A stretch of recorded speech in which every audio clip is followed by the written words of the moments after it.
हर बंदे का ख्याल रखना इस मुल्क के जो पॉलिटिशियन सियासत है ना उनका हक है, अवाम का हक है। अगर यहाँ पे कोई किसी के ख़िलाफ़ बोलता है, किसी के बाद अपनी हक़ खुद इरादियत देता है, भाईजान उसको मार दिया जाता है, उसको उठवा दिया जाता है।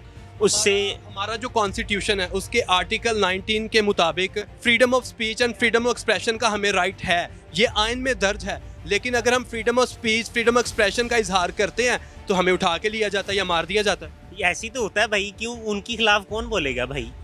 कौन बोलेगा? जिसके पास पावर है ना वो भाईजान अपनी दुनिया खुद बनाता है, और जिनके पास पावर है वो उठा लेते हैं सबको। तो क्या लगता है कि पावर होगी, आप बोलेंगे मैं आपको उठवा दूंगा। भाई आप कौन होते हो मेरे गिरेबान पे हाथ डालने वाले? मेरे पास पैसा है, हर चीज़ है, जायदाद है, गार्ड्स हैं, बैंक बैलेंस है, कोठी है, बिजनेस है, तो मैं आपको बोलने की कैसे इजाज़त दूंगा? मेरे किरदार पे आप उंगली उठाओगे? नहीं उठाओगे। ऐसे ही हर बंदे के पास, जो पॉलिटिशियंस हैं उनके पास पावर है पॉलिटिशियंस के पास पावर नहीं है पाकिस्तान में? You and me know.